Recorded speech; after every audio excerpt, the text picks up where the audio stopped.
throughout the show. A little Peyton Powell interview that Craig conducted, a little David Pierce sound, so we'll get to that. We'll cover we'll get to some Texas football. We'll take your feedback on the Specs text line, 337-3776. Shout out to one of our listeners, Cameron. I went over to Card Traders of Austin yesterday. Shout out to Walt and the crew up there. They do an outstanding job. And our good friend Belton Gringo was in there shopping for his sports cards needs. And had a nice little chat with Belton Gringo. I let him know, hey, we don't take offense to 99.4% of the stuff said on the Specs text line. Very, very, very rarely does something get said on the Specs text line that greatly offends Craig or myself. So, and those folks are no longer allowed to use the Specs text line. But now Belton Gringo, and there's a few other texters that are good, loyal listeners to the show. So Belton Gringo, it's good to meet you.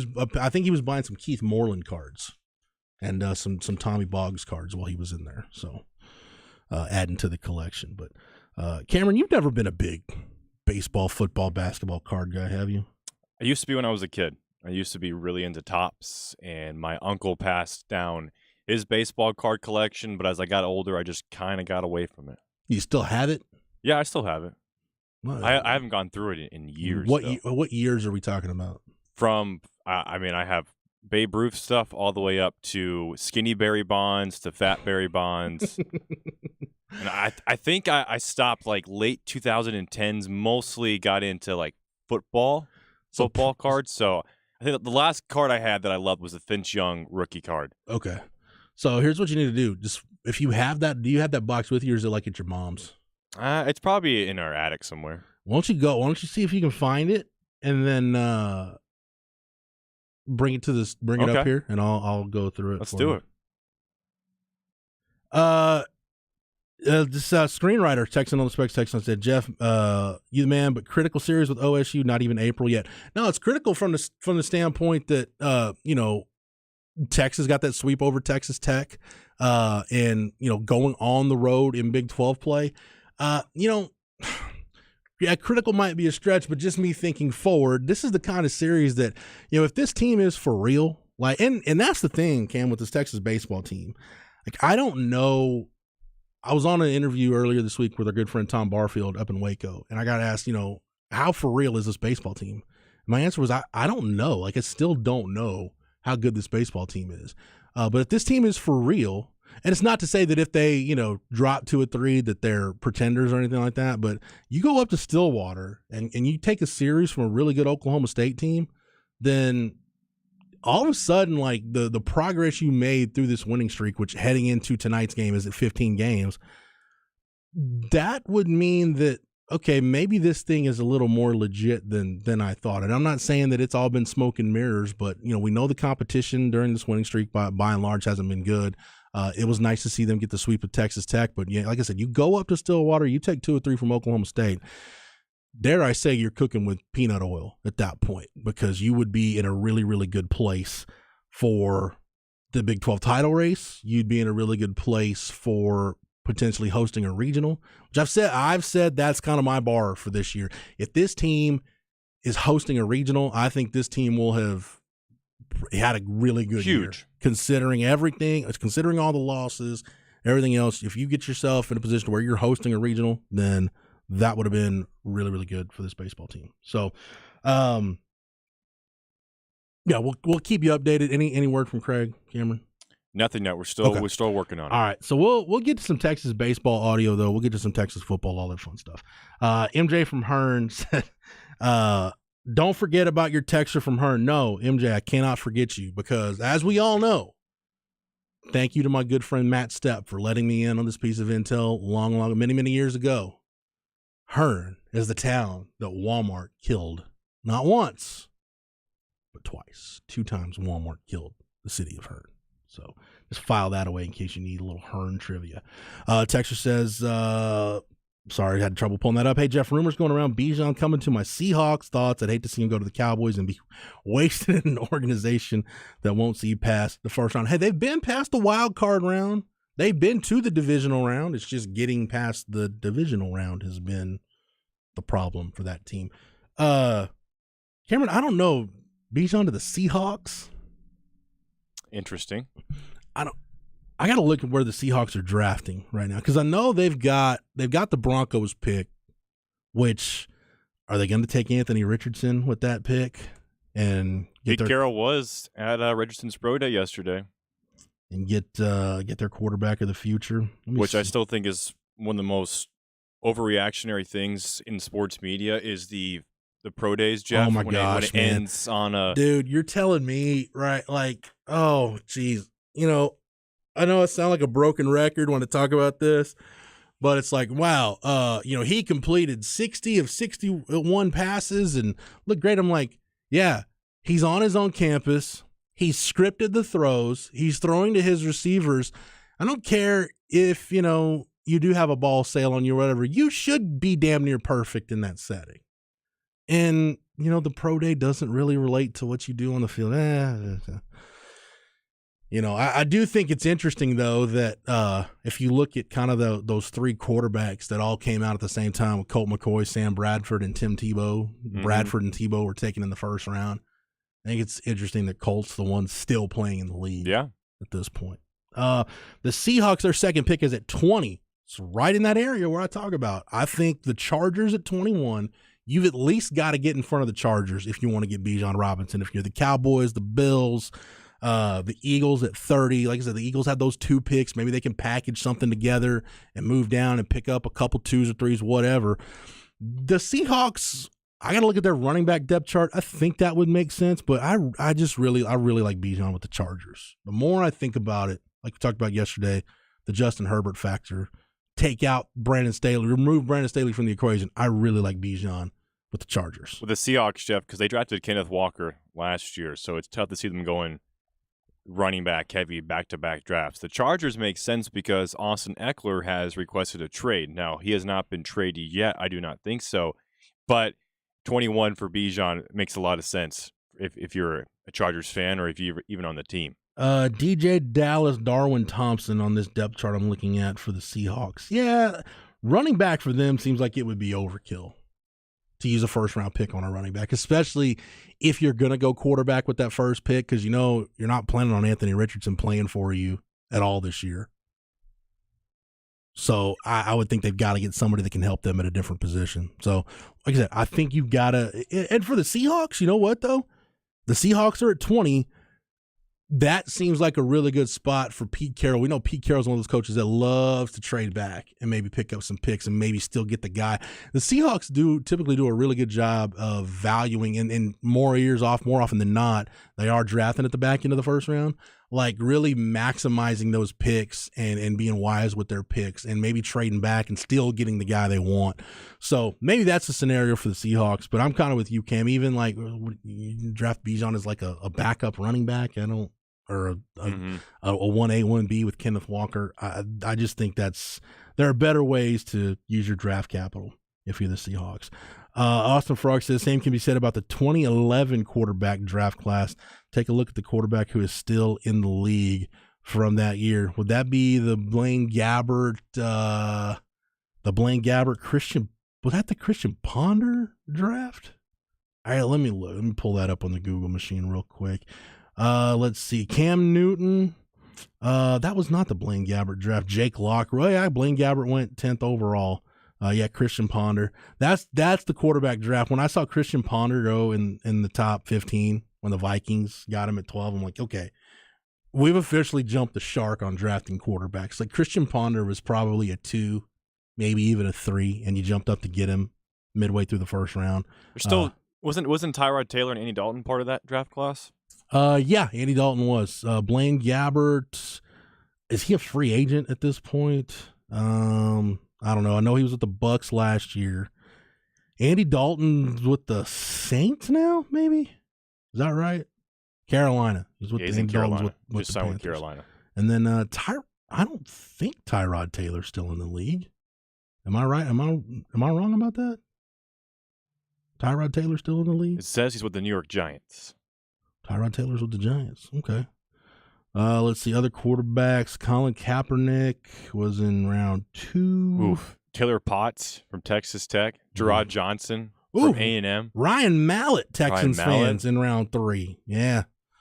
Every year, man, you're going to see drafts like that. The quarterback, we do it in recruiting. The NFL does it with their evaluations. You typically, more often than not, overvalue the quarterback position. And some guys are ranked, slotted, drafted, whatever, what have you, higher than they probably should be just based on the value of the position. CB reminds us Oklahoma State is coming off a loss to Dallas Baptist. They lost that midweeker to Dallas Baptist. They did beat DBU earlier in the year in a midweek game. So that's one of those deals, man. You play DBU in a midweek. It's a lose-lose. If you win that game, you're supposed to win. If you lose it, you lost to a really good team, but nobody's going to care at that point. And yes, Austin Frog reminding us that Cam Newton was part of that 2011 draft. Cameron, anything top of mind for you as we get ready to wind up this first segment and hit the break and get ready to talk some Longhorns? We do have some audio from Sark's press conference yesterday with the media, and we have some audio from David Pierce and some more Texas baseball that will be played throughout the show. So stay tuned for that. Yeah. Again, Specs text line is open 337-3776. Longhorn Notebook coming up next. Also got a Longhorn Notebook coming up in hour number 2. Inconceivable. It's Friday. So what's Friday mean, Cameron? Flaccid, baby. Flaccidity running amok as we go to the most flaccid state in the lower 48 and grab that low-hanging fruit from the state of Florida on a Friday. You know what, Cameron? Let's go ahead right now, since we just talked Texas baseball. Let's go ahead and just get this David Pierce audio. This is not a very long clip, but this is from David Pierce. I believe this is sound courtesy of our good friend Roger Wallace. Am I right about that? You are, Cameron. All right, yeah. So this is David Pierce. Go ahead and hit it, Cam. There's a process, and when you continue the process and then you have results, then you're going to gain confidence. And they've just stuck with their plan. They've stuck with their work, and I think that's been the key. And then they've had good results, and so now you can start seeing so much more confidence, and not only at the plate, but attacking hitters, expecting and wanting the baseball hit to them. And so it's a good thing as a ball club to feel like, you know, as a team, there's a lot of confidence, and as a team, you expect to win.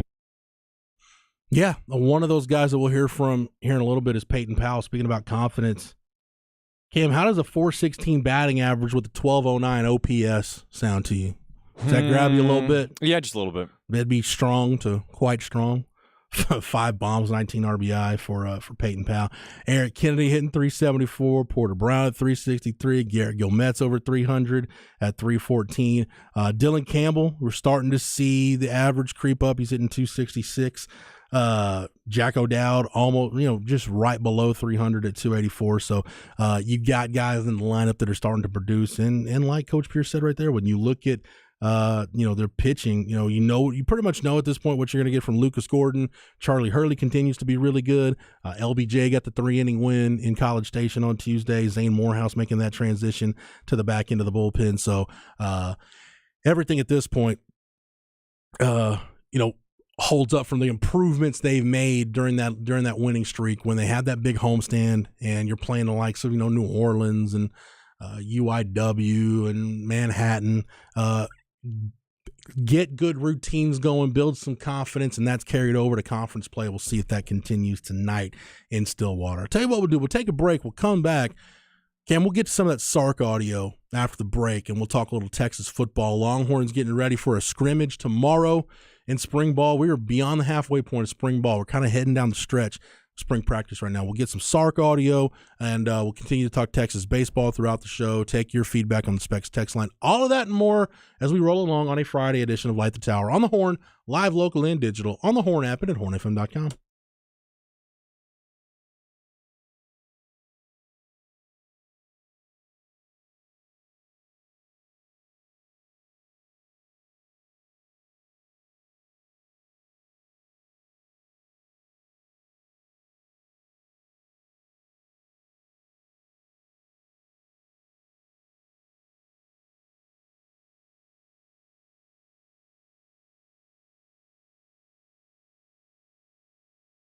You just heard me talking about audio-visual consultations. At this time of year, with pro golf being such a headline watch in terms of the sporting life, obviously the NCAA tournament as we head toward the Final Four, and Major League Baseball, there's spring football going on, all of that kind of stuff.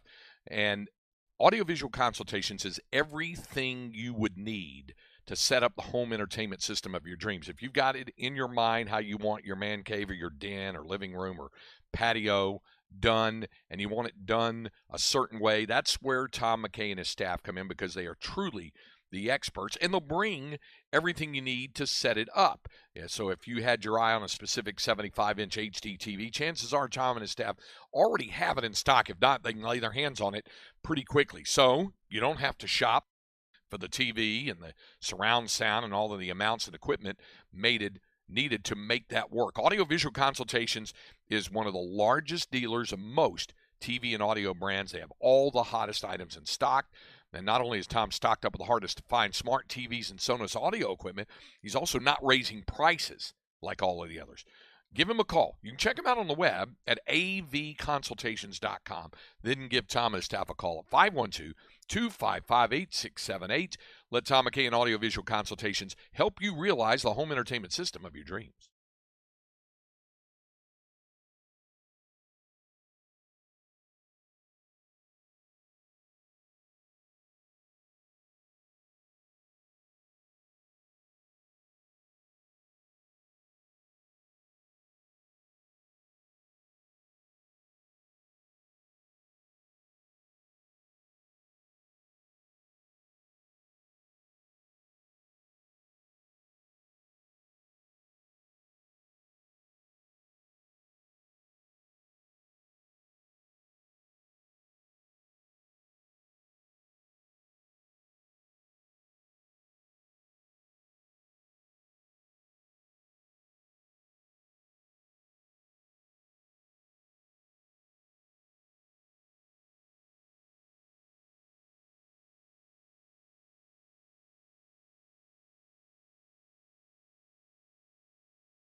Rolling along, hour number one of Light the Tower. Jeff Howe, Cameron Parker. Got a lot of comments and compliments on our show yesterday, Cam. Our nice little rattlesnake alligator gar discussion. Got some great responses on the Twitter machine, too. Love it. Love it. Not that I want this show to take that route, but man, I was driving in this morning. I'm wearing shorts because it's supposed to be like 90 today. And there's like, I got some kind of like, I don't know if it's like a bee sting or something. I don't remember feeling anything bite me, but like some bed bugs. No, it's just like some wicked looking bite thingy. It's not like a pimple, but it doesn't look like a bite either. I don't know what the heck it is. It's a time of year where it's like either you're sick or it's just allergies, or with hitting spring, there's just a bunch of random bugs around your house.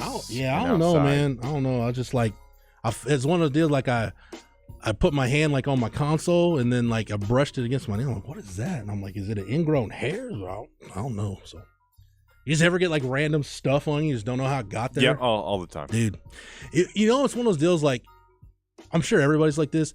You feel like a spider, you get like a spider or something crawling on you, and then you knock it off, and then you feel like, okay, now I just feel like there are spiders just constantly on me. I'm not talking like, not like Glen Allen Hill freaking out and having night terrors over spiders, but, or like you kill a scorpion in the house, and then like you feel like you're constantly searching, just checking the ceilings and the walls. every little nook and cranny of your house for scorpions at that point. That's mostly cockroaches for me. Spiders, I don't care. That's gross, yo. But roaches, like I get you some Raid. I don't play with roaches, man. I don't play. I get you some Raid or some traps, something. We had the bug guy out yesterday. He actually dropped off 200 golf balls too for me because he lives on Blackhawk, and he was just like, "Do you play golf?" And I'm like, "I'm white, so yeah." And he's like, "All right, here you go."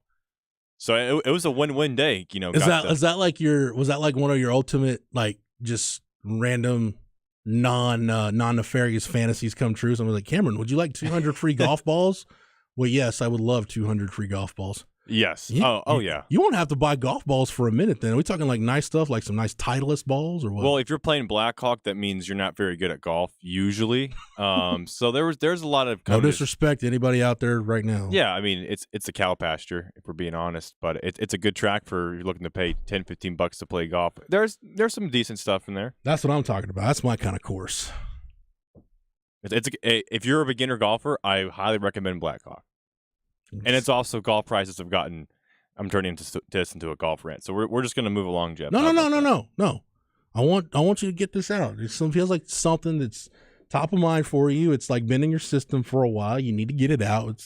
This job cam is supposed to be cathartic. Okay, you got to get all your. Even if we've got first world problems, just get your first world problems out. Some of the green fees in this area have gotten a bit too extreme, in my opinion. There's certain courses out there. I won't name names, Avery Ranch, but getting too much. So honestly, if you play Blackhawk, you're saving probably like $60-$70 a day. What is your favorite? Like, I know there's some awesome courses in and around our Fairburg. What is like your favorite? Just, money doesn't matter. Like you know you can afford it. You know you're gonna. It's kind of like like the Target of golf courses, right? Like, it's not going to be a bad experience. You feel like it's going to be pretty solid. You might not have the greatest time you ever had golfing, but you're not going to have a bad time. If my self-esteem is low on my swing or golf, I'll go out to Star Ranch because the fairways are wide.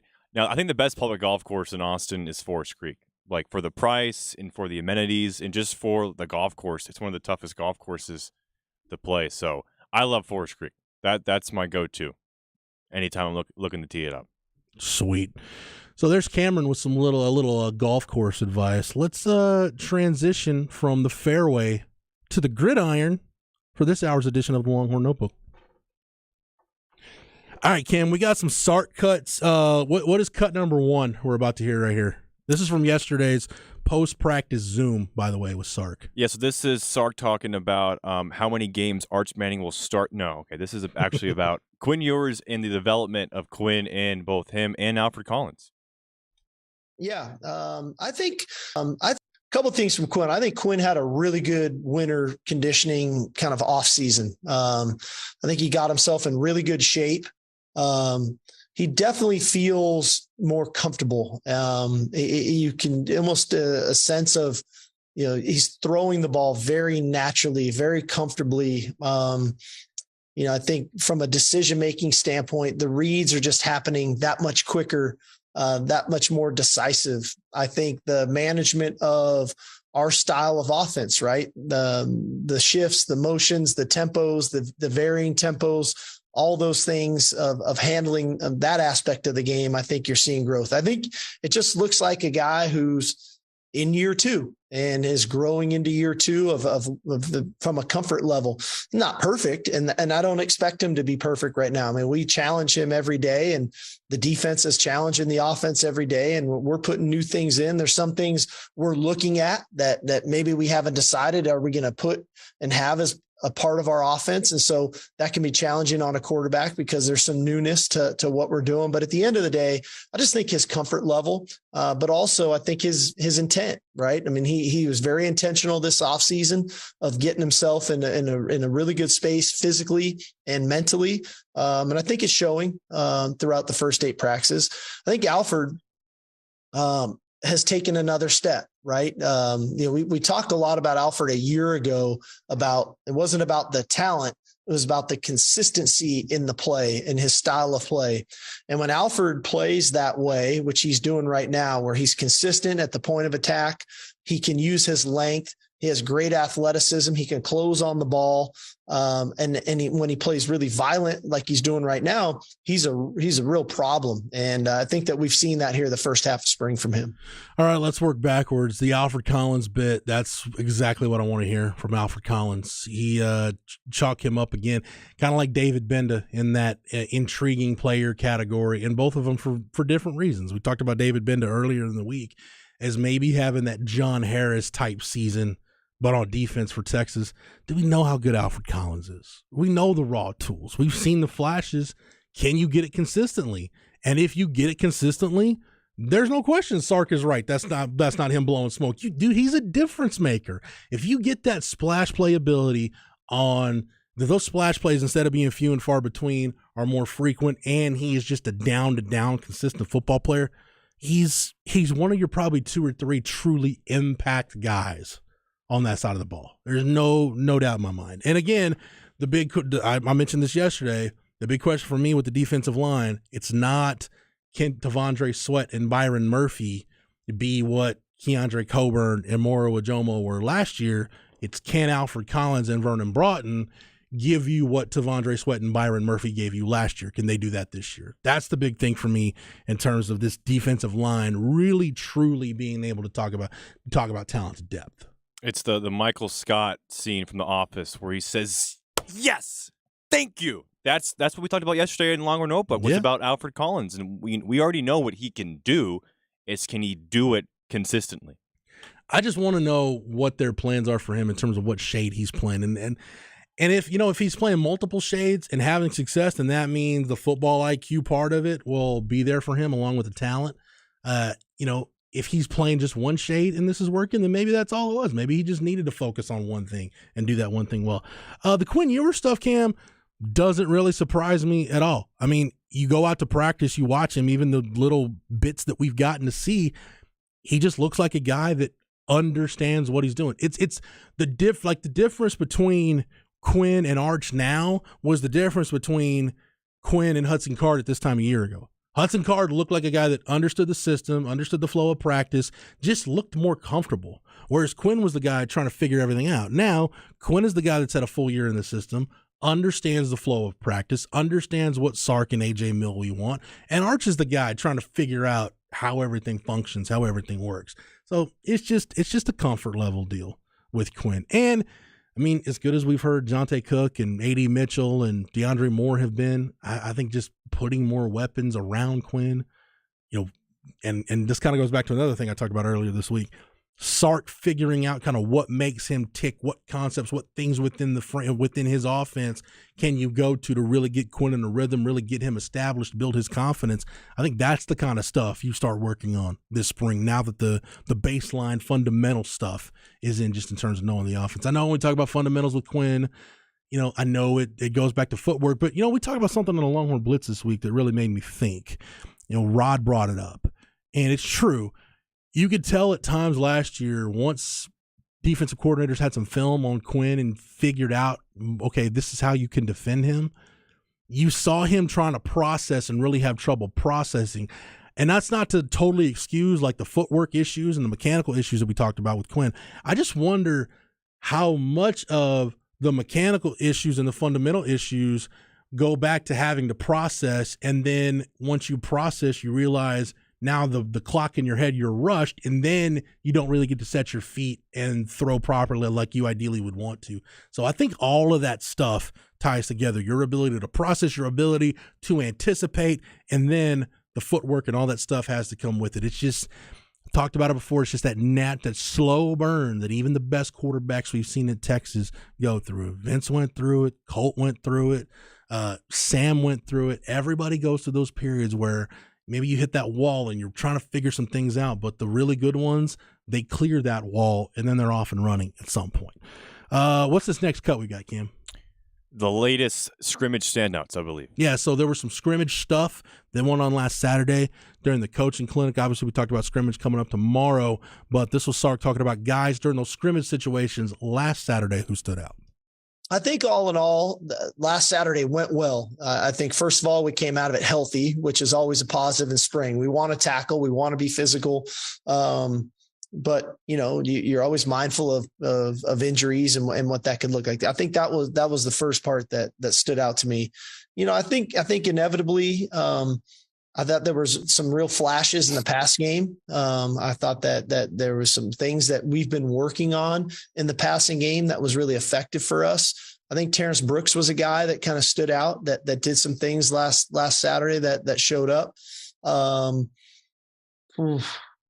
Thinking through here of other things, that JT Sanders was good last Saturday and showed some things. But like I told the team,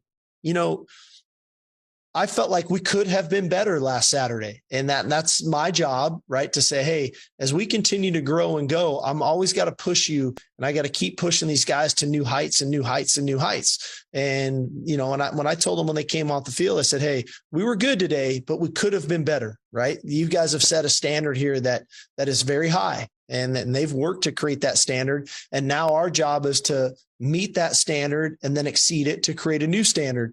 And that was something I thought last Saturday where we could have went to another level, and maybe we missed the mark just a hair. But that's it gives us another opportunity, this Saturday to see how far we can take it. I don't know why, but I thought of that old bit Jimmy Johnson used to fall back on. And there's a couple coaches that I constantly reference. Jimmy Johnson and Bill Parcells are two guys that I worship at the football altar of both those guys. And I remember Jimmy talking about all the time, and Jimmy could really, drive his team and drive them nuts. And that's why, he kind of burned out at places and wasn't in one place too long. But it's one of those deals. It's that prophecy of treat a person how they are, and they will remain as they are. Treat a person based on what they could be and should be, and they will become what they could be and should be. It seems like, I don't want to psychoanalyze Sark, Cam, but it seems like that's a little bit of what he's getting at. Am I wrong? No, I think you're right. Does it stem from, you think, his ties with Pete Carroll, or possibly just both Pete and Nick Saban? Yeah, I think at this point in his career, I think Sark is more, you still see a little bit of the Pete Carroll influence, and I think that'll always be there. Sark is very much more, at this version of Steve Sarkisian is much more a part of the Nick Saban coaching tree than he is the Pete Carroll coaching tree. Just based on the way he runs the program, what the expectations are, how he handles players, you still see signs of the Pete Carroll influence, but I just feel like there's more Nick Saban influence on Sark at this point, which makes sense because he most recently worked for Nick Saban out of those two guys. This last cut is remind me what this last cut is, Cam. I already forgot. With players earning playing time? Guys that are either guys that are getting themselves in a place for starting positions, I think is how the question was asked, or guys that are making moves up the depth chart, and a couple of interesting names that I think we've mentioned a couple of these guys already this week. I think one guy that stands out to me right now is Keaton Crawford, who tremendous special teams player for us a year ago. I think he was Big 12 special teams player of the year. This guy was fantastic. He's playing really well at safety for us right now. He's communicating at a high level. He's making plays on the ball. He's playing fast. He's definitely maturing. So he's one guy that definitely stands out to me. Another guy to me that kind of stands out are two guys that are in a healthy competition. I think DJ Campbell and Cam Williams. They're both working hard on the offensive line and showing some positive things there. And then I'd say the last guy that makes sense to me that is definitely shown up, a guy who wasn't a frontline starter for us a year ago, but I think is kind of assuming that role of that guy has been Byron Murphy on the defensive line. He's been a force here early on in spring that you feel his presence, and he's tough to block. He creates a lot of negative plays and is really strong at the point of attack. Yeah, that's what you like hearing about a defensive tackle. He's tough to block, creates a lot of negative plays. He's a problem. That shouldn't surprise anybody about Byron Murphy. The DJ Campbell and Cam Williams deal, that's interesting because, look, you can always use offensive line depth. I'll reiterate it, man. Texas was really lucky last year that you went all 13 games with the same 5 guys starting on the offensive line, and The only time you really needed to go in your bag for depth was the Baylor game when Cole Hudson got hurt and you had to have DJ Campbell finish that game out. You were really fortunate to be as healthy as you were on the offensive line. But most years, you're not going to be that healthy on the offensive line. You've got to have probably, ideally, like 8 or 9 guys that you trust to be starting caliber players. Now, is Texas going to get there by the end of the spring? Probably not. But if you can, I think if you can go into camp with like 7 guys that you feel good about, and maybe you're looking for those 1 or 2 more, you're in a much better spot where we've seen years where it's been, hey, there might be 3 guys you feel good about, and you're looking for a lot more, and you know that's not going to happen. So really like where the offensive line is. That's a tribute to Kyle Flood and the way they've recruited. The Keaton Crawford thing, Cam, is interesting because he was a position conversion from corner to safety last year. Anthony Cook was at that safety next to Jaron Thompson. But what you've done now with Keaton Crawford working at safety, and you'll get Jalen Catalon back, hopefully 100% healthy, ready to go by the time you get to camp, and that's the goal with Catalon.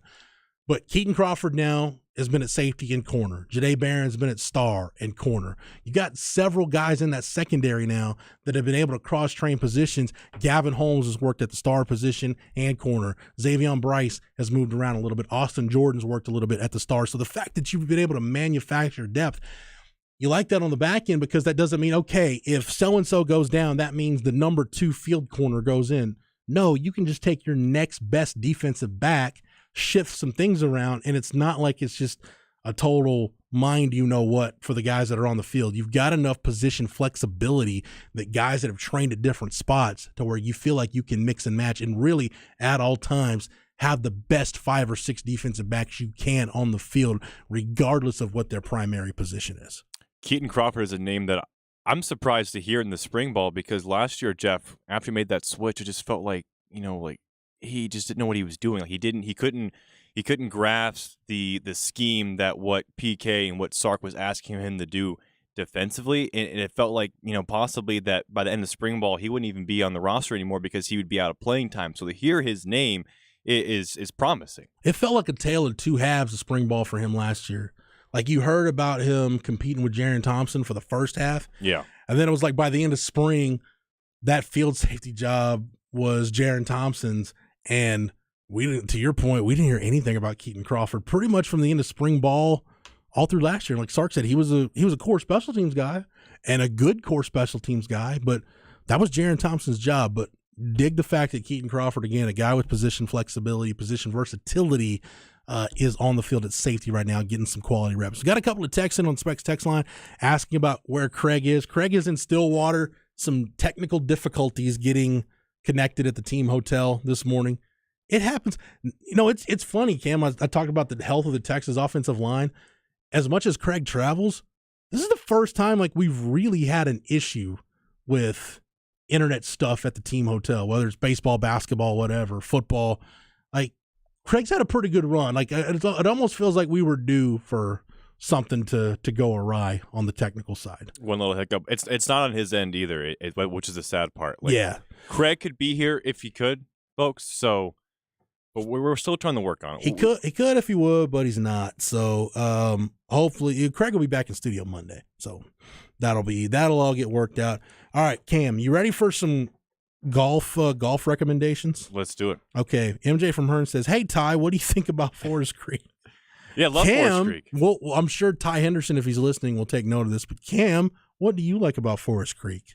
It's where I probably played the most golf the last couple of years. It's a great so the thing with Star Ranch, and someone talked about it being a slump buster, and it is because you can take driver out on pretty much any hole, and if you're driving it, somewhat that's decent, what I'm talking about. You're gonna have a wedge in your hand probably and you can score with Forest Creek. You're taking either 3-wood or maybe even like a 4-iron off the tee a lot, which is what I like. It's a second shot golf course. It's a great design, and it's for the rates that compared to some other courses around here, it's the best. It's the best deal. This texture says, "Ty, go play Shadow Glen. Great track." So again, Ty Henderson, if you're listening, Shadow Glen. But Cam, file Shadow Glen away. Somebody says it's a good track. It is a great track. I played it once. It's out towards was it the Manor area? A little bit farther away from where I'm at. I'm up in Round Rock, but love Shadow Glen as well. This person says, "Cameron, golf note, try Valor Creek off 281. Blanco Have never area. played there. Gonna have to add that to the list. I've heard you. some good things. Bucky plays Valor Creek Okay. every once in a blue moon. Heard the Buck talk about the track. I almost said I've heard Bucky talk about the crack. We have heard Bucky talk about that, but the track at Valor Creek. Heard. Did you hear?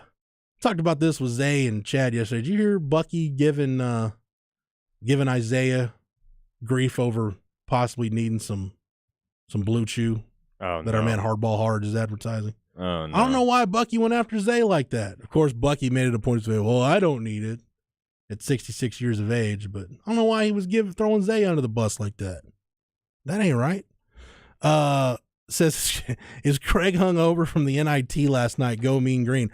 In the times I've talked to Craig today, Cam, and we've texted with Craig, the North Texas NIT victory has not come up. I am somewhat ashamed to say I did watch a fair amount of the second half of that NIT final last night. Yeah, with an all-conference USA NIT championship, mind you, with UAB and UNT going And I believe Charlotte won the CBI, correct? Yes. So if FAU wins, it'll be a CUSA sweep in college basketball.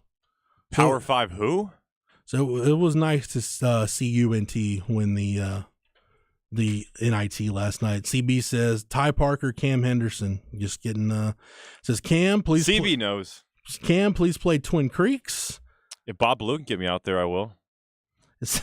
Big Crit Fan says Ty, don't you hate how they stack the tee shot, the tee sheet at Terra Vista? Yeah, it's impossible to get tee times. Falcon Head, Avery Ranch, Terra Vista. I'm out. Ooh, Texter, I'm going to save this story for Inconceivable. It's coming up next. I'm going to save it for that. We'll get to some feedback on the Specs text line here in just a little bit. Yes, screenwriter did remind me. Yes, Bucky does play Valor Creek. Valor Creek is a lot of good stuff coming in for Valor Creek this morning. Jay Fizzle said, is that golf course off Riverside still a thing? It's been years since I've lived in the area we used to play. That course is beautiful. Yeah, I believe it's owned by Austin Community College now. ACC owns it? Yeah, because they have a campus right next to it. Cam, some people are saying that you and Ty sound alike. Is that racist? Can we consider that racist, Jeff? I don't think you and Ty sound alike. I really don't. I think we're both very mellow. Maybe that's it. But Ty's usually on his fifth Red Bull when I come in, and I stay away from that. Dude, I can't do the energy drinks, man. Not after that one time where I got the shakes really bad. Yeah. You and Matthew Mayer? I was not in a how'd Mayer put it? He was in a caffeine-induced euphoria. That's I was not in one of those. But yeah. Oh, it says Bucky was concerned with Zay because he has 15 anniversaries. So good looking out, Buck. 15 anniversaries. Yeah, Zay's got the deal where it's he's got the day the ceremony was held, but then there's the day that the marriage became official, and I don't know, man. Zay and his lovely woman, they have different anniversaries for different stuff. Sounds like a white person thing for sure. So it's a lot for a man to keep track of. All right, I do want to get to this text that we got for Inconceivable, and it's a Friday. So what's that mean, Cam? Flaccid, baby. Zay apparently will not have that problem if Bucky has anything to say about it. But we'll get flaccid after the break. We'll go to the most flaccid state in the lower 48. We'll grab that low-hanging fruit from Florida on a Friday when we come back on Light the Tower, on the Horn, live, local, and digital, on the Horn app and at hornfm.com.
So here we are well on into the spring, and we know that springtime weather can quite often wind up being very, very stormy weather as well. Can be a real problem for you as well. But our friend John Hardy and his great staff at Divided Sky Roofing and Solar can make it easier for you. You know, if you were one of the ones who lost power recently, and that can happen as well, those storms can damage your roof and knock out your power, but Divided Sky can help you be prepared for any short or long-term power outage by installing a backup battery or a Generac generator. And those backup batteries come with a 30% federal tax credit and help keep your family safe and all the power up as well. So take advantage of that 30% federal tax credit as well. And visit with them. They'll let you know what might work best for you there at dividedskyaustin.com. And you can give them a call at 512-995-ROOF. Obviously, they're the ones to call upon if you've had damage from those winter storms on your roof and you need new roofing advice as well. TEC license number 37397. It's dividedskyaustin.com.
All right, we start our inconceivable, our last one of the broadcast week, with a contribution from behind the glass from one Cameron Parker. What you got, Cam? So yesterday was opening day in baseball, Jeff. Did you partake? Did you watch? Other than what I watched in the studio when I was in here with Chad and Zay, no, I did not. Well, one gentleman at Dodger Stadium did attend last night, and actually... Is that where Craig was last night by chance? It could be Craig. I don't know the name of this individual, but a nameless individual gentleman, at Dodger Stadium. I'm speculating now. in the middle of last night's game, he was out in left center field, jumped onto the field, ran about 15 paces, turned around and proposed to his girlfriend in the stadium, in the stands. Now, I don't know what she said yes or no, but before he could really even get down, he was blindsided with a vicious tackle like Fontes Burfict was out in open space. So have no idea what happened, but that gentleman probably got banned from Dodger Stadium, may have lost the ring, and may have gotten a no. That's not a very bright way to do that, man. I think you'd be better off doing the proposal like I talked about at like a chain restaurant or something like that. Or just do it in the bleachers. Comfort. I mean, yeah, exactly. Like that's where going Jumbotron message is not a bad idea. If it's Do I risk looking cheesy going Jumbotron message or risk going to jail? Cheesy over jail time is always a good call. I wonder if he like maybe tried and they were like, well, it's opening day. We don't want to do any proposals.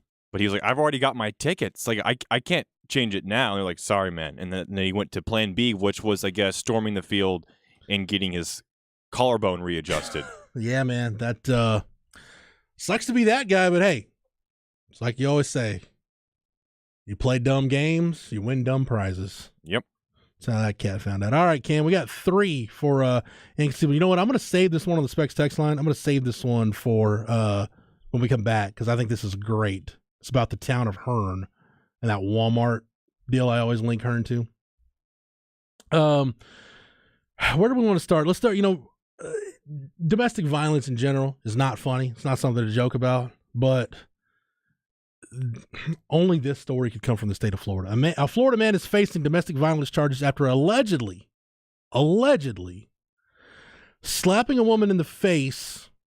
I'm going to let you try to fill in the blank. Slapping a woman in the face with what inanimate object? Tomatoes. You're not that far off. How about a slice of pizza? Okay. Marion County deputies responded to a home after receiving a 911 hang-up call on a possible domestic disturbance. When they got there, they met 39-year-old Ortilio Lazaro Alfonso outside the home. Based on a probable cause affidavit, he said he got into a verbal argument with the woman. When deputies spoke to the woman, she told them Alonso slapped her on the left side of her face with a slice of pizza, quote, after an altercation over disciplining. I'm assuming that means disciplining children, but it doesn't say if there were children in the house or not. I don't know. When the police walked in, pizza sauce covered the front of the woman's shirt, as well as on the collar and on the back of her shirt. Moreover, she even had pizza remnants in her hair and in the ear area. When deputies entered the home, they found pizza sauce on the walls and on the ceiling. Was this just maybe a food fight gone awry? Could be. Possibly. Could be. Alfonso said he threw the slice of pizza at the woman, but did not place his hands on her. Nevertheless, he was immediately arrested for simple battery domestic violence and was brought to the Marion County Jail. So, man, just if you get in an argument with your significant other, just don't throw anything, including food. Because now, guess what? Somebody's got to clean that up, too. And you wasted probably a perfectly good pizza. I'm going to assume it was a perfectly good pizza. Jeff, this reminds me that I've never been in a food fight before. You never have? Am I missing out? No. Never had one in school? No, you're not. No, it's like I said, it's just messy. And if you're one of the instigators, or let's just call you an active participant, you're the one that's going to have to clean that mess up. So yeah, it's not worth it. Okay. Diminishing returns. Food fight is an ultimate case of diminishing returns. It's very much not worth the effort. A Florida man accused of burglary found himself, Cam, in an itchy situation after authorities said he tried to hide from deputies by burying himself. Now, see, everybody's going to listen to this and just going to make you itch. Like we talk about, like you find a spider on you, you feel like you've got one all day. You see a scorpion in the house, you're going to feel like you're seeing them all day. He tried burying himself under a pile of home insulation. Ugh. Oh man, it just makes me want to scrub myself with a Brillo pad just reading that. According to the Lee County Sheriff's Office, deputies were called to a home burglary in progress in North Fort Myers on Sunday, March 26. In an unusual turn of events, the alleged thief scampered up to the attic and hid from authorities under a pile of home insulation with his face near an air duct so he could breathe. When authorities arrived, and this is the true Florida, this is the other Florida man part. See, the hiding in insulation is Florida man. This is Florida man. When the authorities arrived, they heard someone, quote, walking in the home's attic. Police also found a 5-gallon bucket and insulation debris on the floor below the attic access and quickly pieced together the mystery of where the alleged burglar disappeared to. I was going to say it's actually a really smart hiding place unless you basically tell the cops where I'm hiding at. And this cat is just covered, like even in his booking photo, just it's all over his shirt. It's in his hair. It's just everywhere. When the suspect refused to come down, deputies used non-lethal gas to try to flush him out of the attic, the sheriff's office said. When the suspect still refused to come down, deputies entered the Like I can read. That's my Florence education showing up. I apologize to Florence ISD for making everybody look bad this morning. Deputies entered the attic with a canine unit who quickly discovered 44-year-old Bruce Davis. Well, that's a generic name. Bruce Davis under a pile of insulation. Photos shared by the sheriff's office show the suspect buried under a pile of insulation with his hand poking out. Like if you can imagine, like back in the day, WWF did a buried alive match where at the very end, the Undertaker stuck a glove out of the ground. That's no joke. That's seriously what this looks like. Just like two hands just sticking out from under the pile. So, and right in time for WrestleMania. Yeah, WrestleMania is coming up this weekend. All right, Cam, this is the Florida Man topper. This is Jordan Styles is going to be, not to be confused with former Astro pitcher Jordan Lyles, is going to be our Florida Man of the week. A convicted felon passed out in a car with illegal drugs and a rifle. So count those red flags. Convicted felon, passed out in a car, illegal drugs, possession of a firearm, was arrested in Hernando County, according to the Hernando County Sheriff's Office. Deputies found Jordan Styles passed out in the driver's seat of a Chevy Silverado truck at the intersection of East Early Street and East Jefferson Street in Brooksville shortly before 12:30 a.m. on Wednesday. Nothing good happens after midnight. Deputies say the truck, which had a trailer attached, was still running and in drive. According to the sheriff's office, investigators saw a piece of burnt aluminum foil and a small straw, which law enforcement says are items commonly used to ingest, inhale, consume illegal narcotics, on his lap. When asked about the items, Styles told the deputies he used them to smoke oxycodone to help relieve pain in his ankles. The deputies instructed Styles to put his truck in park and contacted emergency crews to assess his health. Authorities say Styles refused treatment and did not want to go to the hospital. They conducted a search of his truck, found a plastic baggie containing a crystal-like substance, which, surprise, surprise, later tested positive for the presence of methamphetamine, a plastic baggie containing a white powder-like substance, which later tested positive for the presence of fentanyl. Wow. 5 blue pills later identified as oxycodone, a plastic baggie containing a green leafy substance, which later tested positive for the presence of marijuana. Jeez, what was he missing? Just ketamine? Pretty much. Got everything. They also found a Somerville American Tactical 22 caliber long rifle and 8 rounds of ammunition inside the truck. Of course, as a convicted felon, you're not allowed to own a firearm. He was arrested, charged with 4 counts of possession of a controlled substance without a prescription, 2 counts of possession of a weapon/ammunition by a convicted felon, and possession of drug paraphernalia. Talk about a good time, Jeff. I'm pretty sure that's the last time period that dude's going to be having living amongst us in Gen Pop for quite some time. It's going to do it for hour number 1. Hour number 2 coming up next here on Light the Tower on the Horn, live, local, and digital, on the Horn app and at hornfm.com.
Hour number 2 of Light the Tower on the Horn.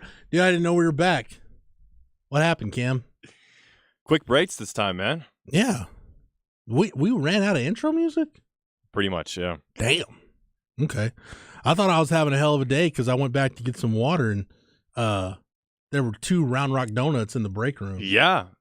The So it's one like, time yeah. I always try and meal prep for breakfast, and then I was like, you know what? I'm going to enjoy maybe some breakfast tacos because no one brings food here anymore. And then, of course, I come up, and for the first time, we've had food in the break room. Yeah. I blame Round Rock Donuts for making me fat. You remember, like, there's been people over the years that, like, sued McDonald's for making me fat. I would never sue Round Rock Donuts. I would never sue Lone course Star not. Bakery. Like, when I was the office aide my senior year at Florence High School, like, they would bring Round Rock Donuts into the teacher's lounge, and I would just go grab, like, because, at that point in my life, I could eat, 3 or 4 at a time, and it was no problem. Problem was I started eating 3 or 4 donuts at a time when I stopped working out, so wasn't exactly burning stuff off at that point. So. They're up there for me in, like, terms of, like, food items that I cannot get enough of. Round Rock Donuts and Cheetos. Dude, sweets, period, are my, like, that's my, I can't control. I have no self-control. Like, I just tell my wife, like, Oreos, oatmeal cream pie, like, don't buy anything. If you buy something, keep it hidden from me. Because I'm a fat kid and I'll find it and I have no self-control. Like, and it took like a couple years into our relationship and our marriage for my wife to be like, ask me, she's like, do you not have any self-control? I'm like, clearly not. I don't. Can't you see? It should be painfully obvious at this point. All right, coming up in the Longhorn Notebook. Actually, we got a Flex Notebook, or Flex 30 coming up here in just a little bit. Longhorn Notebook coming up at the bottom of the hour. We'll get that interview with Peyton Powell. Still dealing with some technical difficulties. Just want to assure everybody, the technical difficulties Craig is having is just related to the team hotel, not going to impact the baseball broadcasts tonight. Craig has wanted Cam and I to assure everybody of that. Like, oh my gosh, Craig can't connect. No, it's just again, this is not on Craig. It's not a Craig issue. The baseball broadcasts will go on as scheduled tonight. So don't worry about that. That will be perfectly fine. Everything. Do you think this is the case of Oklahoma State just trying to get in Craig's head? We've heard of teams, like having the fire alarm go off at like 3 a.m, right? Maybe they're just trying to prevent Craig from having a good broadcast. I'll tell you what, Cam, I'm already prepared for Big 12 shenanigans just running amok in Texas last year and the league next year. Yeah, could be very possible. Like, oh, you guys want Texas media wants to cover the game? Yeah, you guys can go sit outside. No press box seats for you guys. Hopefully it doesn't get to that point. I don't think it'll get to that point, but because what are our road trips this year? Iowa State, Baylor, TCU, Houston, and the OU game. I think that's it. Oh, yeah. Alabama's a non-conference game, so that technically doesn't count. But they'll have you probably on the field because we're going to be right. We're going to be conference opponents soon, right? So it's going to be the opposite effect. Whereas Texas Tech might have you guys, out where they make tortillas covering the game. Alabama may have you out there next to Nick Saban. Apparently, Alabama's press box is massive. It's a huge stadium. It is huge. Like the press box area, because apparently, like, there's something like 140 different reporters that cover Alabama on a game day. Oh, I bet. Like it's just something ridiculous. Probably 140 NFL scouts as well every game. Yeah, because the scouts are in the press box. That's one of my favorite things to do is scan to see like which teams are there. And shocker, like some of the teams that are interested in Bijan, like the Bills and the Eagles, saw them more than once this year at DKR. Yeah. Specs text line is open 337-3776. Cam, before we get to the Specs text line, I want to get this text read. Coke Fest. Yeah. Coke Fest announcement dropped this morning. Yeah, Coke Fest 2020-23. The lineup is officially out. Came out today. Huge shout out to everyone at Coke FM that have worked on this and put it together. It was incredibly successful last year and is back again for this year. Whiskey Myers and John Party will be the headliners on Friday and Saturday. Riley Green's back out there. Kevin Fowler. Kevin Fowler is one of the GOATs. Sammy Kershaw. Some great artists, some great names. Going to be a great time. Tickets go on sale to the public on Monday. The lineup is out now, and the 2 dates will be August 4th and 5th at Adam Orgain Park, formerly Hutto Park, up at Brushy Creek. So if you're interested in going, again, tickets go out Monday, or just go to cokefm.com. You can follow Coke FM on all the social medias, apps, and platforms. They'll have links to buy tickets as well. So make sure you go and get your tickets. Jeff, I was out there last year. It's a blast. It's a great time. Which day did you go? Did you go Friday or Saturday? I was there both days. Okay, so you were there. Was Saturday the was that American Aquarium on Saturday? It could be. I'm not a big country music guy. I like live music though. Yeah, so. it was American Aquarium and Turnpike Troubadours. Yeah. On Saturday. Turnpike sounds about right. Saturday last year. And then Clint Black was the headliner on Friday. How about that? Well, what an incredible name that was. My wife and I were gonna go, and then we just kind of got like to South Park Meadows, and she was like, I don't really want to go all the way to Hutto. I'm like, well, I was going out here because you said you wanted to go. We just ended up going to find a steakhouse downtown and went and had dinner. It's a far hike for you. It's going from San Marcos to Brushy Creek is a pretty good hike. But yeah, Coke Fest, as Cam said, tickets for Gen Pop are going to go on sale Monday. So everybody check it out. The folks at Coke FM do a great job putting on that show. By the way, quick reminder, I mentioned the baseball broadcast. 5:45 tonight is the pregame. 6 o'clock is going to be the first pitch. That's also, if you got your ESPN Plus, it's be televised on ESPN Plus. So you know what to do. You can sync up the audio. Wait, so is it on Longhorn Network, Jeff?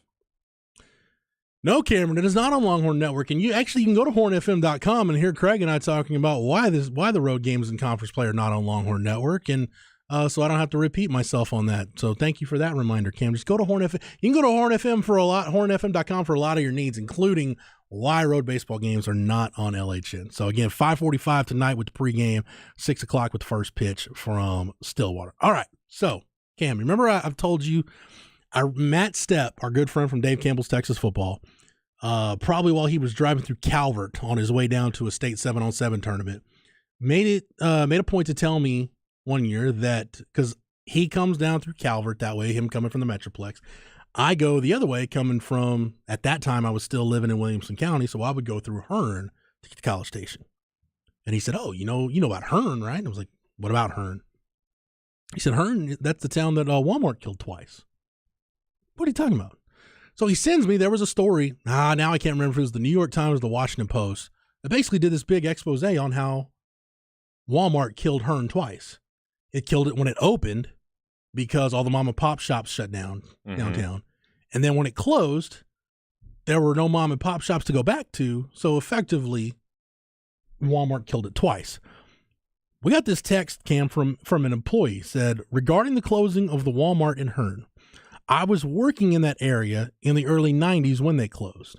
The locals told me that the customers were stealing them blind out the front door and the employees were doing likewise out the back door. Jeez. So it said Walmart had little choice but to close.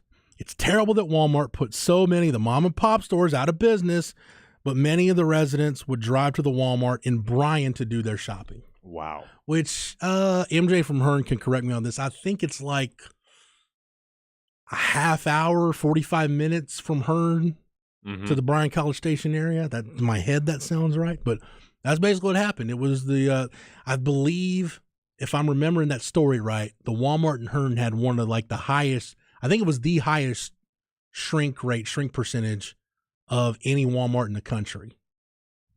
Dang. Shrink means, stuff that's stolen. Yeah. Unaccounted for. I think it was like the highest in the country. That's surprising for that area, I would think. Walmart, you think about it. Walmart is one of those places that once a Walmart goes up, the only way it closes is because you opened a bigger one down the street. Yeah. Like Walmart just doesn't open and shut down. Very, very rare that happens. But they did turn the Walmart into the new school. So that's at least nice. The building, you're getting some use out of the building. Cameron, would you like some more golf course recommendations? Let's do it, baby. I Like Ike says, get to Crystal Falls. Yeah, on the list. Leander Cedar Park area. This texter says, Sun City courses in Georgetown are great tracks. That's not that far, because you live in Round Rock. That's not that far of a hike for you. Well, they're now all private for those who live in Sun City. Oh, for real? They're not public anymore? Yeah. Oh. So I got about, 50 more years until I get there.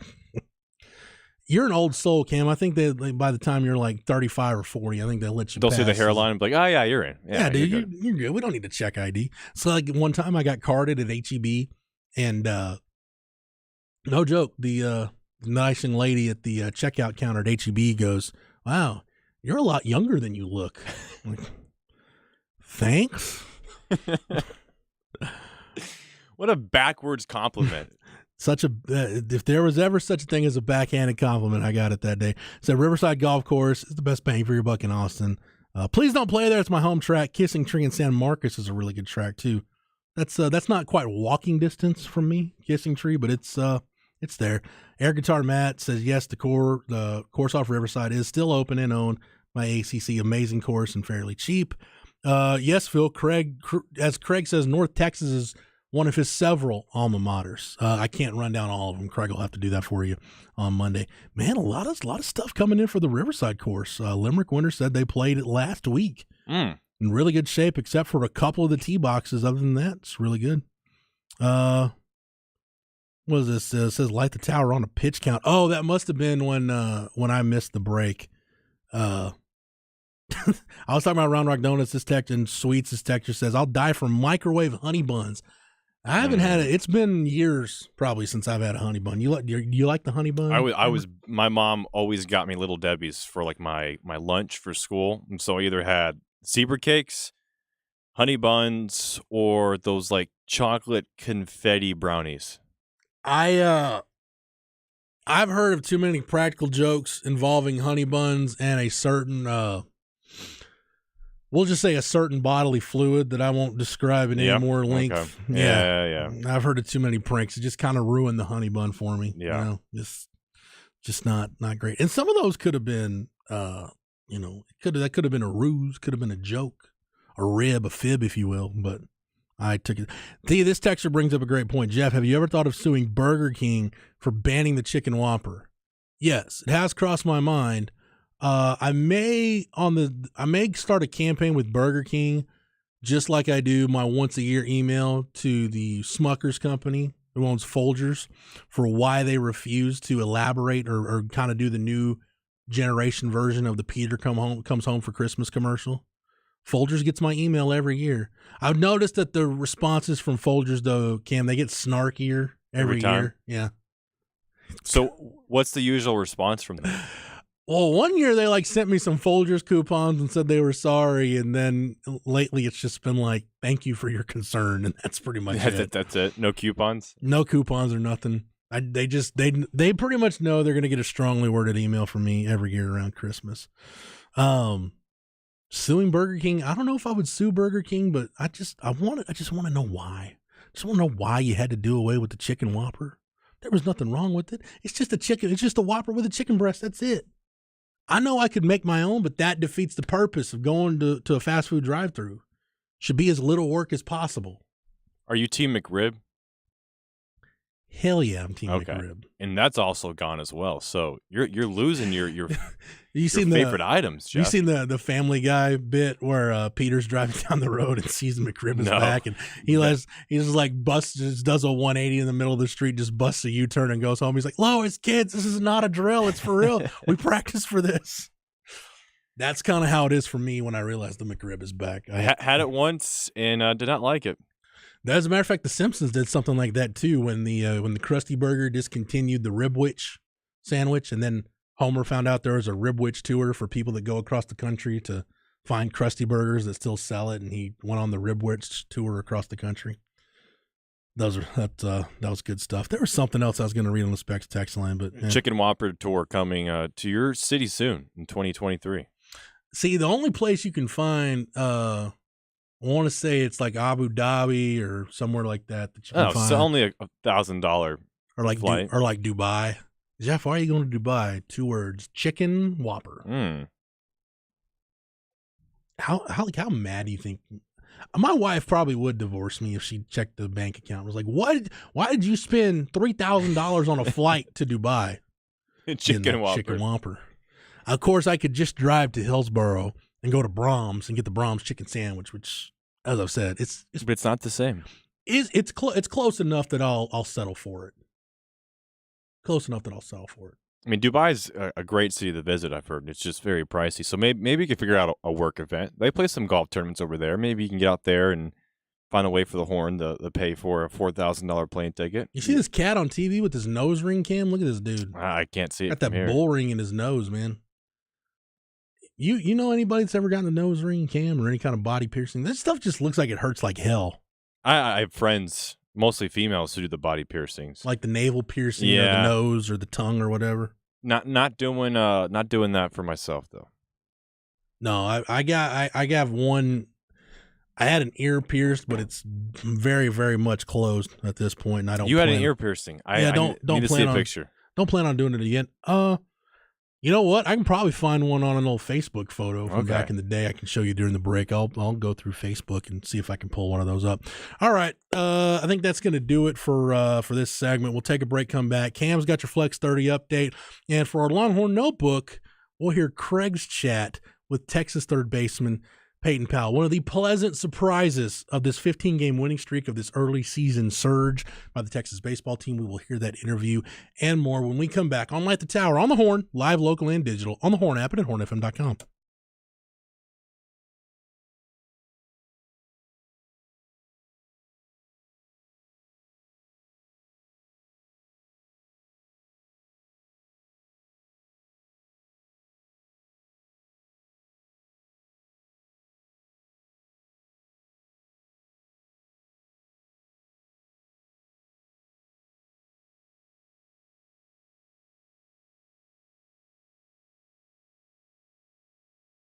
You know, just because we're getting to the end of March and college basketball season is wrapping up, that doesn't mean you don't have plenty of sports to watch on your TV. You've got golf. You got the NBA playoffs coming up, NHL playoffs coming up, Major League Baseball's in full swing, college baseball, whatever your sport of choice is. And by the way, don't forget football season will be here before you know it. Do not hesitate to watch your favorite sports or your favorite movies or your favorite TV shows in the best possible home entertainment setup that you can get. And you can get it right now by calling Tom McKay and the folks at Audio Visual Consultations. 512-255-8678. That's 255-8678. Don't delay. Stop cheating yourself out of the best home viewing experience you can have. I made that call a couple of years ago, and I'm so glad I did, because I remember I told Cam I was watching that North Texas UAB NIT championship game last night. I was watching it on my 75-inch LG TV, hearing it in crystal clear sound with the Sonos sound system, AV Consultations. They keep the latest smart TVs, the Sonos audio in stock. They're not raising prices like you're seeing other places do. So don't think you'll go to one of those big box stores, piece everything together, and get a better deal than what you're going to get from AV Consultations, because you won't. Tom McKay and Company, they'll put together a project that not only makes sense for your budget, it makes sense for the amount of space you have in your house. So if you want that same setup like I've got, no problem. They can make it happen, and they'll do a nice professional setup. You won't have to worry about knocking holes in your wall, having a mess of cords behind an entertainment center. It looks clean, and it is top-notch the way they do it. If you need something smaller, they can make that work too. Or if you want to fit the full tilt home theater experience in your house and get you that 150-inch screen, they can make that happen for you as well. But do not delay. Call right now, 512-255-8678. That's 255-8678. Make that call right now and let Tom McKay and Audio Visual Consultations help you realize the home entertainment system of your dreams.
I still can't figure out what this damn thing on my leg is. Somebody texted in and asked me if it was an ant bite.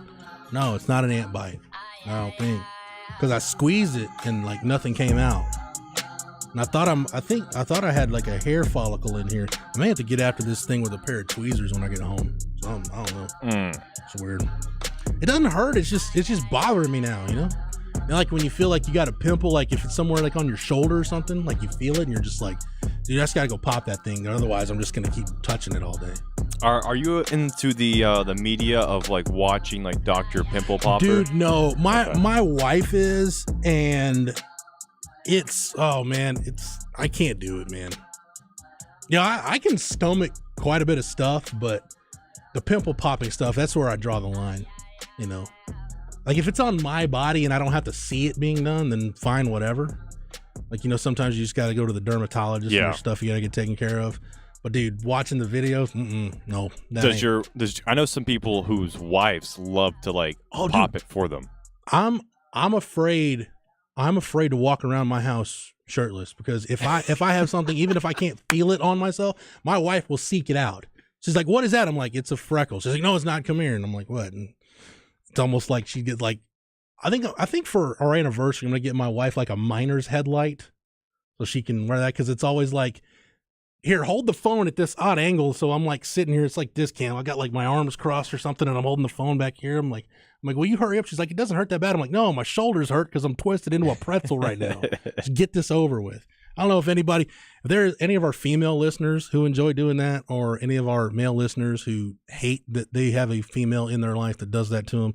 Let me know. I'm quite like, I make it a point to tell my wife, I'm like, this is your least favorable quality right here of things you do that annoy me the most. This is number one, and I can't even tell you there's a close number two.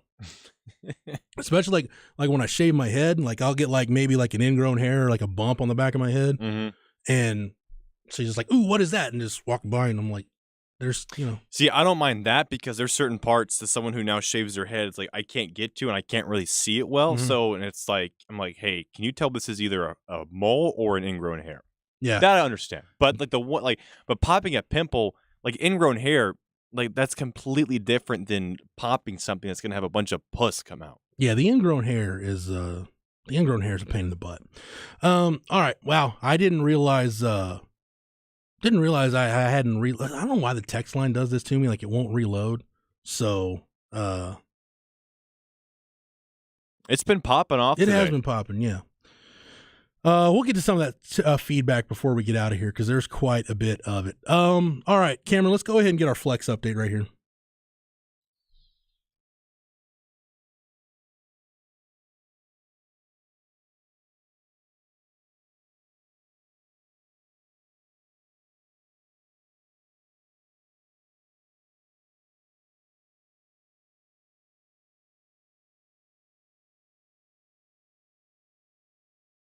All right, Cam, what do we got? You got some Round Rock baseball tonight?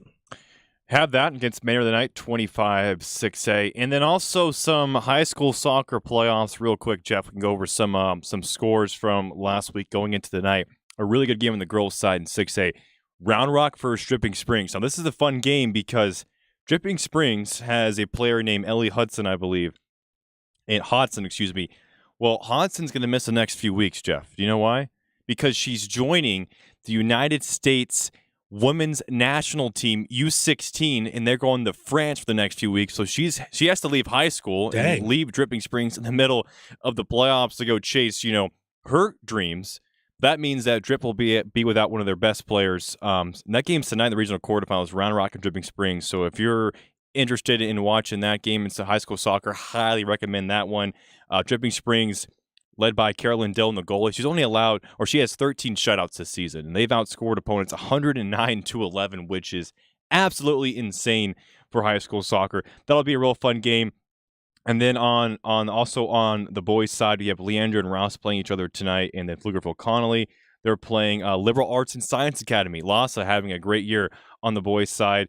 And then Cedar Park as well. They're playing Southwest today. And then Stony Point in Dripping Springs. On the boys' side, both finished fourth in their districts, Jeff, yet they're the only team remaining out of their districts in the playoff hunt in the regional quarterfinals. So shout out to Stony Point and Dripping Springs on the boys' side. And then also Vandergrift will play Westwood tonight. And then also girls 5A, Leander in Canyon, Georgetown in Magnolia. And also Wimberley in Burnett on the 4A side. They're playing tonight in the regional quarterfinals. Those are some of your high school boys and girls playoff action highlights. Wimberley and who? Burnett. Thank you. What did I say, Burnett? No, you didn't go full Burnett, but it sounded like you were reading stuff off, and it's like you almost you ventured in that direction, but you caught yourself. Yeah, there's going to be a few times where I still can't say Waxahachie? Yeah, I can't say that correctly. Burnett is one of those as well, because I'm from North Carolina. So burn it, learn it. Still learning. That's how you burn it, learn it. That's just how you just get in, just drive it into your head like that. We good, Cam? Everything good? Yeah, we're going on the flex side. Awesome. Just want to make sure. I want to make sure I give you the floor in a proper manner. All right, let's go to the Longhorn Notebook. Let's get some Texas baseball again tonight, 5:45 with the pregame, 6 o'clock with the first pitch from O'Brate Stadium. Again, Craig not able to connect with us. That has no bearing on the baseball broadcast. Everything is good and ready to go with the call tonight from Stillwater from O'Brate Stadium. Craig, though, here's your Craig Wayfix. He did catch up with Peyton Powell. As I said earlier, Peyton Powell hitting over 400. Over 1,200 on the OPS. And a big part of the reason why is he's just healthy. He's been plagued by injuries during his time at Texas, but he's healthy, he's productive, and a big reason why Texas has this 15-game winning streak heading into Stillwater tonight. Here's Craig's conversation with Peyton Powell. One thing that Coach has talked about is you not only being patient, but also putting in the time to figure out what you needed to do to become a better ball player. What was that process like for you? It's kind of started when I tore my UCL. Before then I was kind of lost of where I was going to play, when I was going to play. But when the UCL tore, it was kind of like a restart and kind of a chance for me to use my versatility, because I feel comfortable all over the place and it's fun to play everywhere in practice and stuff like that. So it really was just the UCL tear for me, just getting to restart on pretty much baseball. I called your last high school game when you guys lost to Sweeney in the playoffs, and of course you were a fixture behind the plate and all that.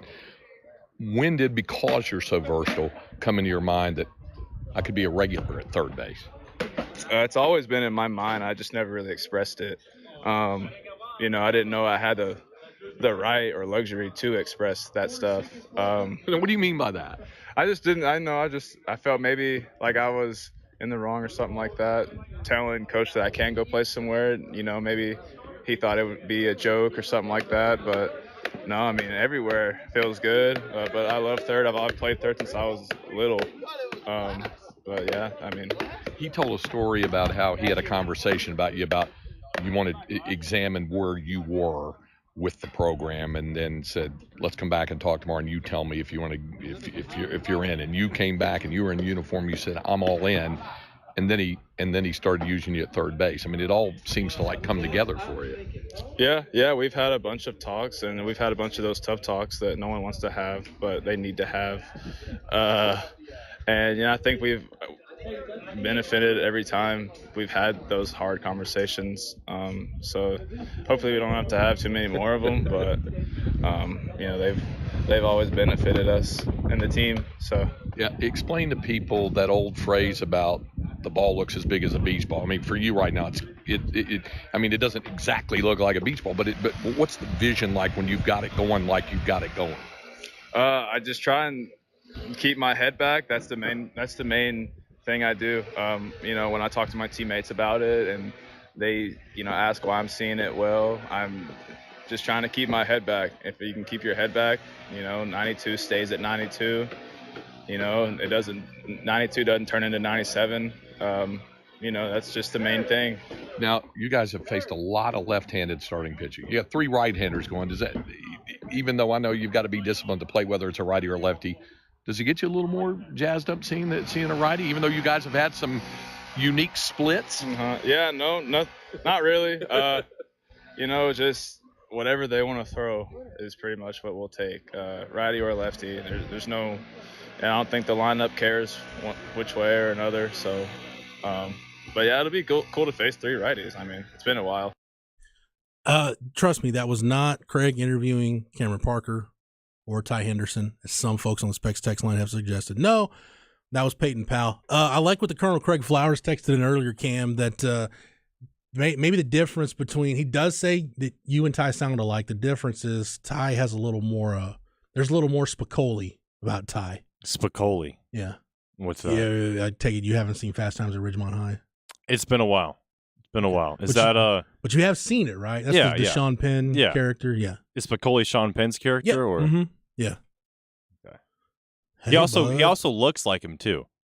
Ty does? I mean, he has long hair, right? They both have long hair. You know what? Ty's not clean shaven. If he was, probably if he got rid of the lumberjack beard, which actually is becoming more impressive the more I see it. And he probably doesn't have any like surfboard posters in his room, and he's walking around shirtless, right? Ty definitely dresses like Spicoli, because like now that like the business part of ARN is separate from us, and it's just programming over here. Like nobody's over here ever, so like, and plus Ty works that morning show, so he can wear whatever. It's like, it looks like some mornings like Tyrus just really rolled out of bed, literally, yeah, found some house shoes and just drove up here. And we don't see anybody, so I don't blame him at all. Right, I'll wear flip flops up here during the summer. I do notice, Cameron, more often than not, you're wearing the collared shirt. Yeah, I still kind of try and dress to impress. You're keeping it classy. I'm not. I just like the same long sleeve dry fit shirt. Magellan makes a good shirt that Academy sells, so I roll with those. A lot of feedback on the pimple popping. That a lot of folks saying that their significant others do enjoy the pimple popping, so it's awful. It's terrible. Thank you, MJ, and a couple others. Hearn is it was the New York Times that had the Hearn story, and it's about 25 minutes from Hearn to Bryan College Station. So I overshot that a little bit. It's been a minute since I've been through Hearn. I think it feels like Hearn's always one of those places where like before I get to College Station, that's like my last gas and or food stop is in Hearn. Mm-hmm. I don't know why, and I usually end up stopping at like the Sonic in Hearn, and I'll get gas there. So I don't know, just random. But it's been a minute since I've been to College Station, going that way. Again, Big Crit fan says you're doing a great job today, Ty. So Cam, just file that away. Great job, Ty. You've been outstanding today, just tremendous. All right, I think that's pretty much it. CB says he's Team McRib. This texter says go to Slabs Barbecue and try their rib sandwich. So. Okay, I'll file that away. Maybe that's the deal. Cam, a couple more golf course recommendations. You ready? You ready to file these away? Let's do it. Mill Creek in Salado. Okay. It's a nice course. You can play 2 different back nine options. Ooh, I like that. Have you ever played the Harvey Penick Gold Campus? Oh, yeah. Especially during college. It's only $14. Yeah, $14, $12. It's have you been out there before? No. Okay. That's fun because it's you can play golf how you're dressed right now. Like you won't see anybody like really wearing collared shirts, and they won't have like tucked in with belts and spikes. It's just you go out there and you're just having fun with the boys. It's a fun little track. It's pretty short. It's only 9 holes. But for $12, you're not going to beat it. Are people like shotgunning beers and burning heaters on the course? No, usually you'll go out there, you'll see like 6 frat guys out there. People will have like their dogs, just rolling around the course, and then you'll have like the occasional serious golfer. But it's always fun. Like if you're just trying to get out and you don't feel like, because the pace of play in public golf right now. See, here we go again, Jeff. No, go for it. The pace of play is this so is bad. Cathartic. It's Friday. So bad, get it all out. Especially on nicer courses. But at Harvey Penick, it's just kind of like, you just go out. There's no marshals, really. You can just go out. You can hit like 3 balls if you want to play 3 balls. I've done that before. It's a great track. Love the Austin Golf ATX system here. Is the art of playing through, is that a lost art? Letting someone play through? Oh, 100%. Really? Yeah. Wow, okay. I just thought that was just normal golf etiquette, just to let somebody play through. The good thing about, like, because of the pandemic, golf has, like, the interest in golf has spiked, which is great for the game, because for a while there, the game of golf was in a scary place. But what that means, a lot of people are now joining for the first time, which also means they don't really understand the golf etiquette that comes with it. I got you. Okay, I got you. A couple more recommendations for you, Cam. You've got Mustang Creek and Taylor. Okay. You've also got... Is that the one that goes alongside 79? I could not tell you. Because there's, you know how you'll drive, actually when you're driving the Hearn, right, and you're going through Taylor, you go through, instead of going through Taylor, you take the roundabout, Yeah, whatever. you take the loop. Yep. There's the loop. There's a golf course on the loop, and I've always seen it. I wonder if that's Mustang Creek. I can't imagine there's a plethora of golf courses in the greater Taylor metro area, Yeah. so perhaps. It says Pine Forest Golf in Bastrop. Okay. I'll let you know about that one. I thought there was another one here, but I think that's. I've been to Lost Pines in Bastrop, the resort course. I think that's Purple Buffalo's daddy, which, in Gerald, they don't use golf clubs. They just get, hose or shovels or whatever they can find in the tool shed. Salmon's in Temple is nice and cheap. Okay.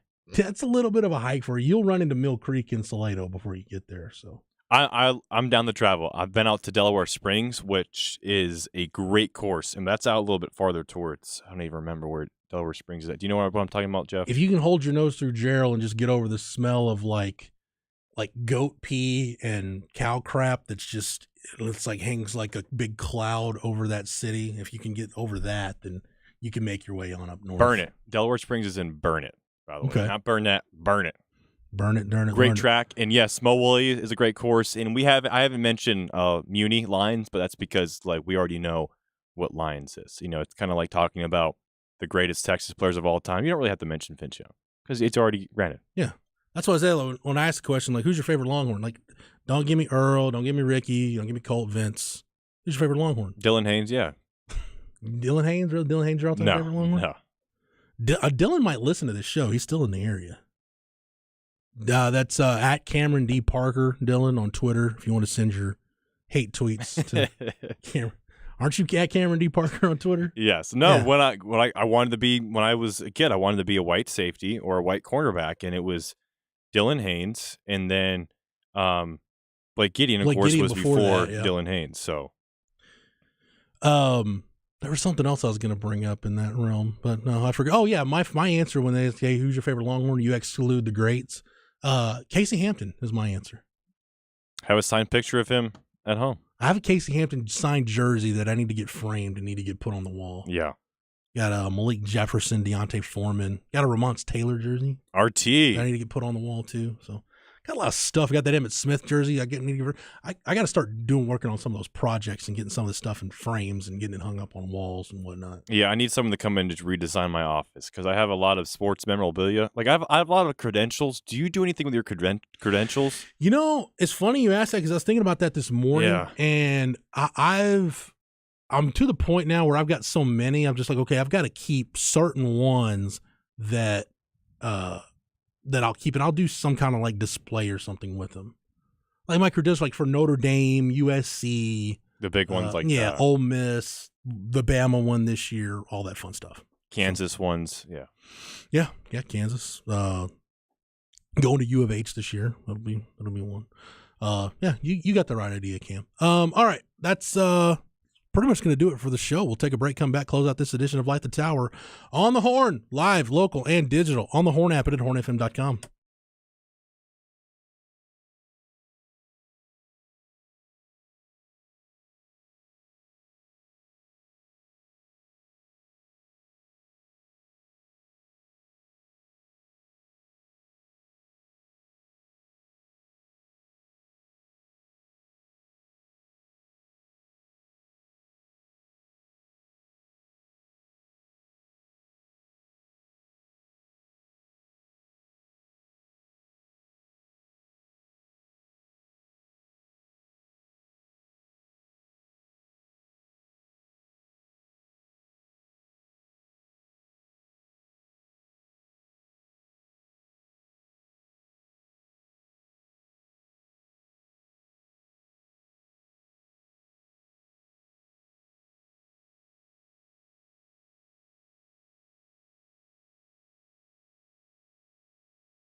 Cameron reminded me of something during the break.